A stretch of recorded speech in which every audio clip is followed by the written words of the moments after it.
que la cuestión de la quemadura no es otra cosa que inflamación y alteraciones en la microcirculación. Y la farmacología hace que a veces para la sedación de un paciente de 15 minutos te lleves 1.5 miligramos de fentanil y casi 30 miligramos de midazolam.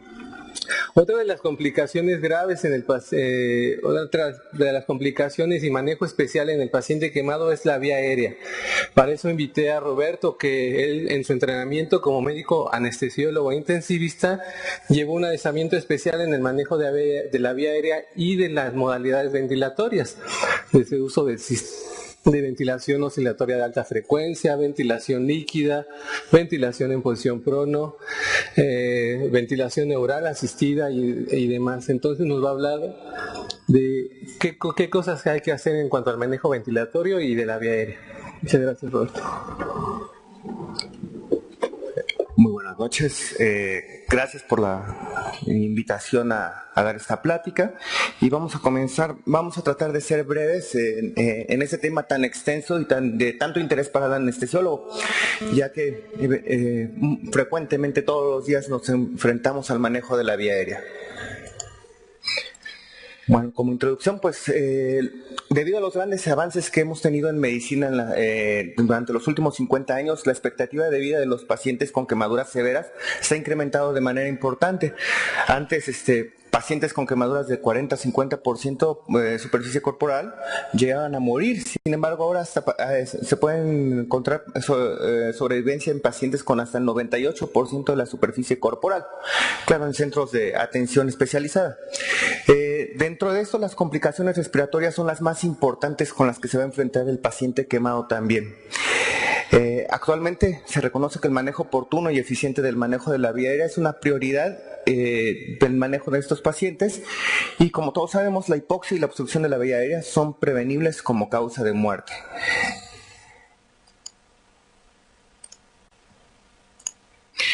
Estos son diferentes escenarios a los que nos podemos enfrentar en nuestra práctica como anestesiólogos. Es un gran reto para nosotros el enfrentarnos a este tipo de grupo de pacientes con secuelas de quemaduras o en la fase aguda en la que se encuentran en la etapa de reanimación, que la extravasación de líquidos favorece un edema importante y no permite la visualización adecuada de las estructuras de la vía aérea y por tanto el abordaje. Más que nada, lo que nos debemos guiar pues es básicamente en las guías de práctica para el manejo de la vía aérea, que como anestesiólogos pues todos ustedes manejan a la perfección.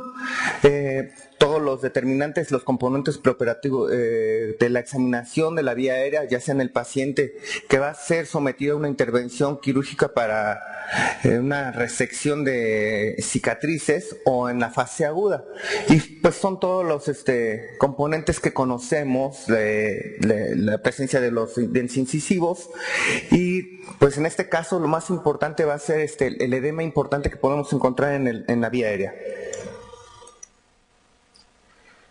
¿Qué sería lo ideal? Que todos los centros de atención, no solamente que manejen quemados, sino que tengan un sistema, un equipo de anestesia, deberían de tener este tipo de unidades que son los carros o de manejo de vía aérea difícil, ¿no? En los cuales vamos a encontrar diferentes tipos de dispositivos, como son los videolaringoscopios, que ya tenemos en diferentes marcas y bastantes modelos, las guías para tubo traqueal, los dispositivos supraglóticos que son sumamente importantes para el manejo de la vía aérea cuando no estamos preparados para esta vía aérea y muy importante la presencia del fibroscopio para una adecuada intubación.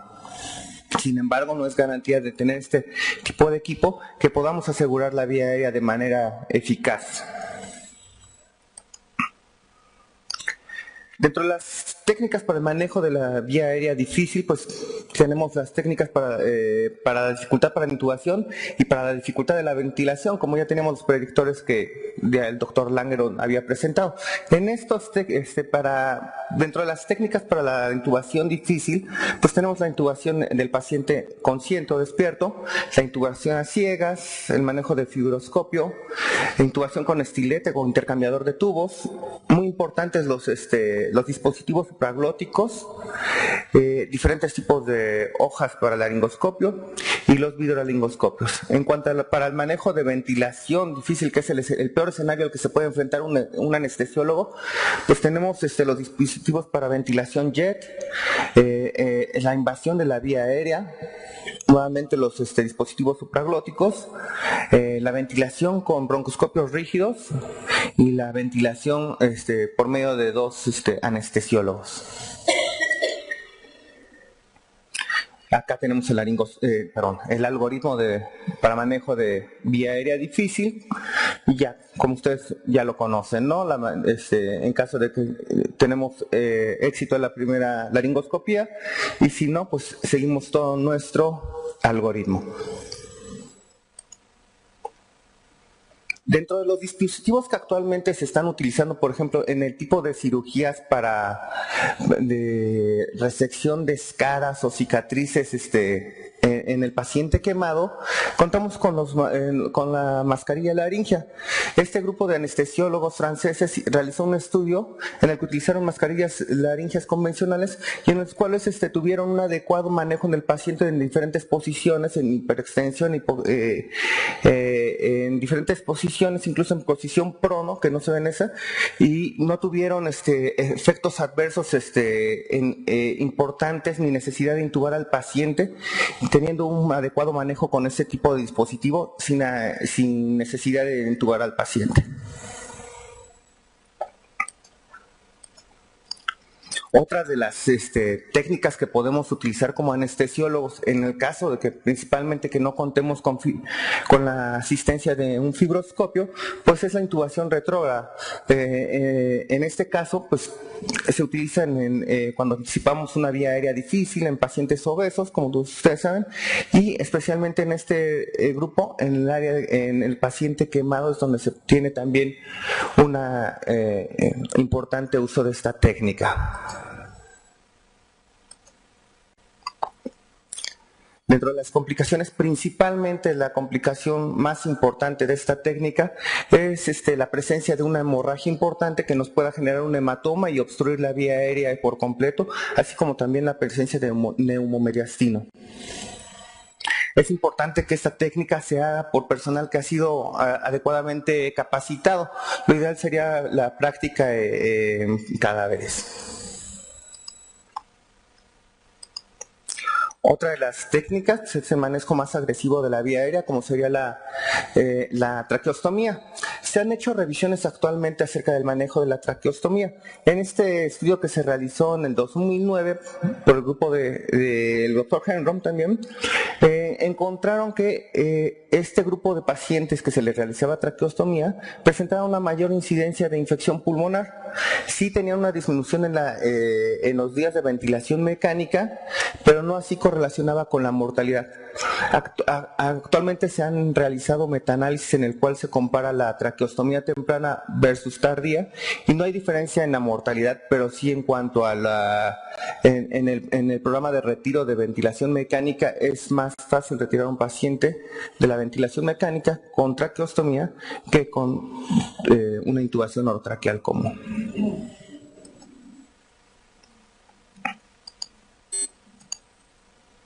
Otra de las alternativas, para el manejo de la vía aérea, en el caso de una situación de urgencia, también puede ser la traqueostomía con abordaje percutáneo. Es una técnica relativamente fácil que se puede hacer no necesariamente en quirófano, se puede hacer en la unidad de cuidados intensivos, se puede hacer en el área de urgencias o donde se requiera, y también puede ser utilizada mediante la guía por fibroscopía y actualmente está utilizándose la guía por ultrasonido.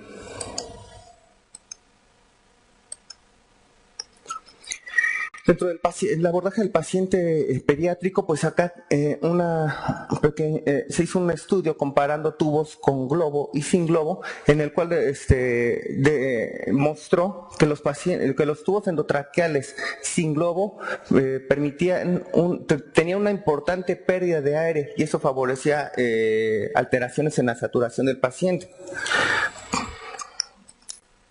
En este grupo de pacientes se encontró una pérdida de aire importante y significativa en el grupo de pacientes que fueron intubados con tubos endotraqueales sin globo, a diferencia de los pacientes que fueron intubados con tubos endotraqueales con globo.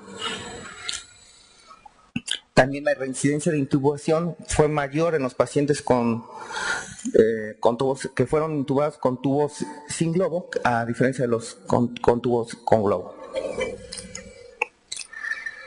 Pues como estaba comentando, el manejo de la vía aérea en el paciente quemado básicamente pues van a ser en base a los algoritmos de manejo de la vía aérea. Vamos a disponer de dispositivos supraglóticos con los cuales nos podemos apoyar para intubar al paciente. La ventilación jet es otra técnica y la fibroscopía es otra. Los dispositivos actuales nos ayudan de manera importante para el abordaje de esta vía aérea, y el manejo de la vía aérea en el paciente quemado requiere conocimiento y experiencia de la evolución de las quemaduras. Hacer una intubación adecuada no necesariamente debe ser intubación, sino el abordaje y aseguramiento de la vía aérea es importante, y debemos de tener en cuenta todos los recursos con los que contamos en nuestra unidad. A veces no tenemos todo lo que deberíamos de tener y debemos de aplicar nuestro conocimiento en base al equipo disponible en este momento. Y siempre pedir ayuda en caso de que nos enfrentemos a una vía aérea difícil.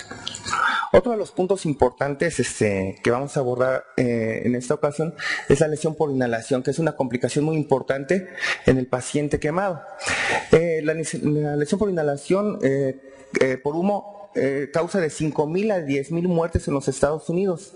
Se estima que hay más de 25,000 casos de inhalación en este país, y en 5,000 de esos pacientes son bomberos.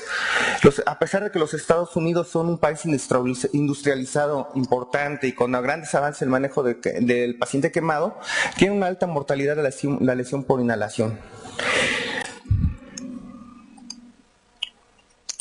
La lesión por inhalación pues es una de las principales complicaciones, como les estaba comentando, puede acompañar o no a las quemaduras cutáneas, y la gravedad de la lesión depende tanto de la composición química, la duración de la exposición, la temperatura durante la combustión y las comorbilidades existentes que pueda tener el paciente.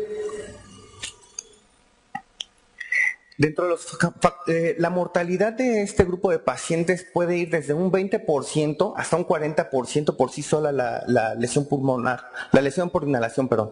Y cuando es acompañada por neumonía puede alcanzar de un 40 hasta un 60% la mortalidad.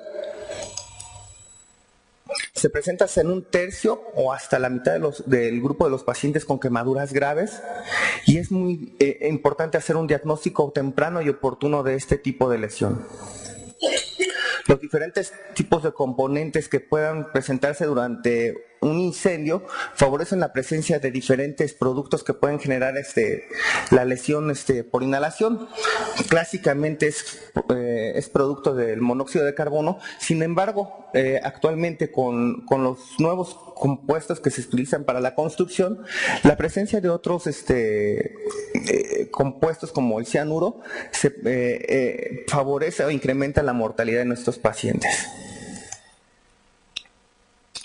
Hay correlación entre la gravedad y el nivel de carboxiemoglobina en los pacientes con lesión por inhalación, y también la presencia de los sintomatología. Acá tenemos una correlación con la tabla con la sintomatología y los niveles de hidrógeno de cianuro. ¿Cuál es el mecanismo de lesión? Pues principalmente es mixto, es por medio de la desnaturalización de las proteínas debido a del incremento de la temperatura. Se activa una respuesta inflamatoria, se libera histamina, hay conversión a jantina oxidasa y se empieza a expresar los iones superóxido. Hay permeabilidad y eso favorece la adherencia de neutrófilos y generando un estado proinflamatorio. No solamente es el nivel de la vía aérea superior, sino que se va extendiendo hacia todo el árbol bronquial. Acá tenemos unos ejemplos de cómo se puede observar la lesión a través de una fibroscopía, hiperemia en el epitelio de la vía aérea y la formación de placas obstructivas en una etapa más avanzada. igual otras imágenes, la presencia de esputo carbonáceo, y acá tenemos una imagen de los bronquiolos que están obstruidos debido al edema y el esputo carbonáceo que se forma debido a la lesión por inhalación. La presencia de metabolitos de óxido nítrico se incrementa conforme pasan las horas y debido por la exposición a la lesión térmica. Y eso va a generar mayor respuesta inflamatoria, liberándose toda una cascada de respuesta inflamatoria y radicales libres que generan un círculo vicioso favoreciendo un estado proinflamatorio que no nada más se limita a la lesión pulmonar per se, sino que se generaliza en toda la economía del organismo. La mortalidad, las causas de muerte en el paciente quemado principalmente son por falla respiratoria y por distrés respiratorio. La mortalidad va en relación directamente con la superficie corporal quemada del paciente.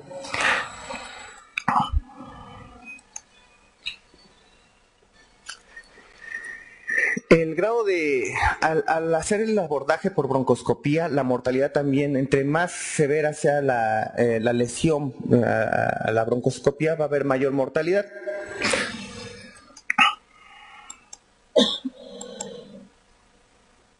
Actualmente se han modificado los criterios para el síndrome de distrés respiratorio y tenemos la definición actual de Berlín, en el cual se ha modificado y se retiró el término de lesión pulmonar aguda y actualmente nada más tenemos el de síndrome de distrés respiratorio y la clasificamos en leve, moderado y severo en relación con la relación PO2-FiO2. Esto fue con el fin de aumentar la sobrevida de los pacientes y no minimizar el daño pulmonar con el término de lesión pulmonar aguda. ¿Cómo debemos hacer el abordaje en este tipo de pacientes? Pues uno es buscar las circunstancias en las que fue agredido el paciente con la quemadura, ¿sí? ¿Dónde ocurrió? ¿Cuánto tiempo estuvo en ese lugar? ¿Qué tipo de agente fue el que provocó la lesión?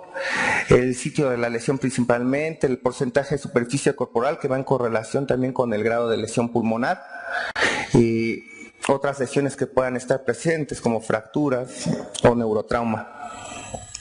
Se han desarrollado scores para predecir la lesión pulmonar y tenemos que si la exposición fue en un lugar cerrado, si hay ronquera, si hay disnea, sibilancias, ansiedad, presencia de esputo carbonáceo, si hay quemaduras en la cara, o si tenemos las vibricias nasales quemadas, si hay broncorrea, desorientación o alteraciones en el estado de conciencia, con que este paciente cuente con 3 de estos marcadores, podemos estar prediciendo que este paciente va a cursar con lesión por inhalación.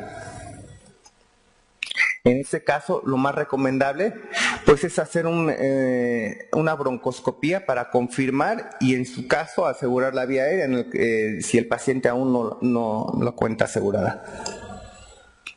Se han realizado diversas escalas para el estadiaje de este tipo de lesión. Sin embargo, recientemente el año pasado se hizo una estratificación de este tipo de lesiones y podemos observar que, bueno, en relación con el score que estábamos teniendo, que la relación en cuanto a los hallazgos de grado entre mayor sea la lesión, correlaciona también con el score clínico para predicción de la lesión de la vía aérea. Dentro de nuestro algoritmo debemos de hacer nuestro score. Si nuestro score es positivo, entonces realizamos una broncoscopía, podemos ver si hay daño o no. Si no hay daño, pues se maneja el paciente de manera convencional. Si no, se asegura la vía aérea en caso de que estemos previendo de que este paciente va a cursar con lesión por inhalación. Y se deben de ser repetidas broncoscopías para el control de la lesión. Esta es la nueva estratificación que se maneja en cuanto a manejo de broncoscopía en el paciente con lesión por inhalación y se maneja en la vía aérea superior y la vía aérea inferior y en 3 grados. Obviamente entre mayor sea el grado, pues mayor será la severidad. Acá tenemos un grado 1 en vía aérea superior, que nada más se llega a ver edema en la mucosa e hiperemia. Y eso es un punto importante, es en los pacientes que están todavía en fase de reanimación o que están todavía en estado de choque. La presencia de estas lesiones no puede ser tan obvia y no puede ser tan objetiva la lesión por inhalación de la vía aérea. Obviamente conforme va aumentando el grado de lesión, pues es más visible. Hay edema en la mucosa, hiperemia y erosión. Y si es más profunda la lesión a nivel traqueobronquial, vamos a poder observar también material carbonáceo que se puede extender más allá de la carina. Hay una correlación entre los grados el grado de lesión en base a los hallazgos broncoscópicos, la probabilidad de intubación y el incremento de los días de ventilación mecánica. Obviamente, entre mayor sea el grado de gravedad de la lesión en la broncoscopía, va a aumentar la probabilidad de intubación y los días de ventilación mecánica. Tiene una correlación con la lesión pulmonar y la estancia, como estaba comentando, el grado de lesión con los días de estancia con ventilación mecánica. Dentro del tratamiento para la lesión por inhalación, pues es muy complejo y básicamente es la higiene bronquial en el caso de pacientes que no requieran intubación y también en los pacientes que requieren intubación. Ahí vamos a ver todas las maniobras que se realizan en las unidades de cuidados intensivos, como la aspiración de secreciones, la fisioterapia pulmonar, que es muy importante para la movilización temprana de secreciones. Uno de los puntos más importantes que se está manejando actualmente es la deambulación temprana de los pacientes, incluso con soporte ventilatorio. Acá vemos una imagen de un paciente con soporte ventilatorio intubado y está caminando. El sistema de succión por circuito cerrado es sumamente importante debido a que estos pacientes tienen un distrés respiratorio importante y si se liberan al retirar el equipo del ventilador, el circuito del ventilador, perdón, podemos perder toda la presurización y todo el reclutamiento que tiene el pulmón en base a las técnicas de ventilación que se estén utilizando. La broncoscopia puede ser terapéutica para retirar secreciones y para el aseguramiento de la vía aérea.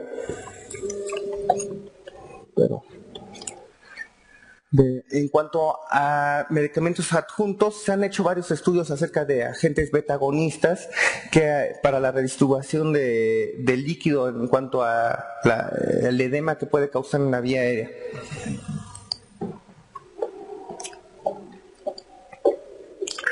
El tratamiento en general, pues, es oxígeno, el manejo de favorecer la expectoración del paciente, la movilización temprana, la fisioterapia pulmonar y los agentes como les estaba comentando, que pueden ser agonistas beta. Se ha utilizado la N-acetilcisteína, la alfa-dornasa y diferentes medicamentos, incluso hasta la heparina, para el manejo de este tipo de lesión.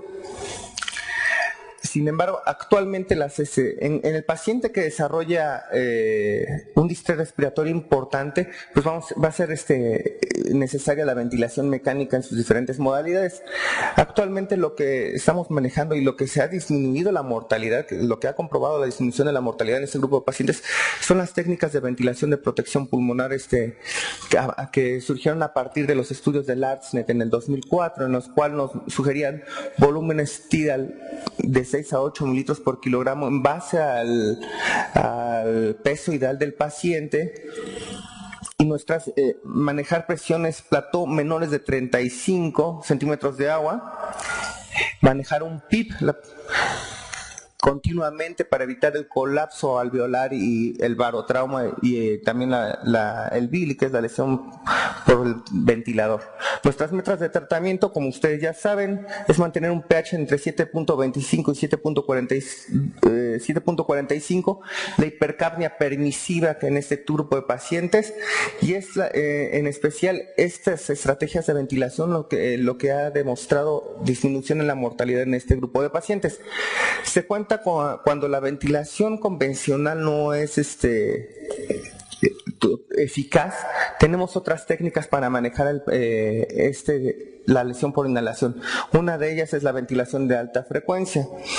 En la ventilación de alta frecuencia ha demostrado que no ha demostrado que disminuye la mortalidad. Incluso en estudios recientes de este año se ha demostrado que el manejo de alta frecuencia temprana puede favorecer, incrementa la mortalidad, lejos de lo que estábamos creyendo anteriormente, que en un manejo temprano de la alta frecuencia como estrategia ventilatoria. Sin embargo, va en correlación, este uso de la alta frecuencia se presenta en los pacientes que no responden a técnicas de ventilación mecánica convencional y en el cual requerimos de este tipo de asistencia ventilatoria, que es un reto también para el manejo del anestesiólogo, principalmente en el quirófano, porque este tipo de ventiladores pues no contamos en nuestras diferentes máquinas de anestesia.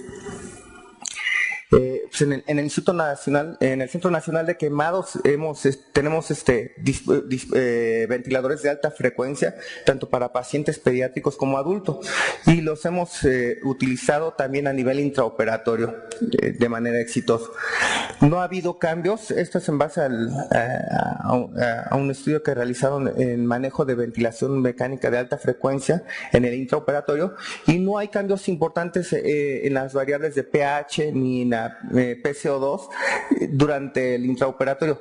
Generalmente se llega a incrementar un poco con un adecuado manejo la PCO2, perdón.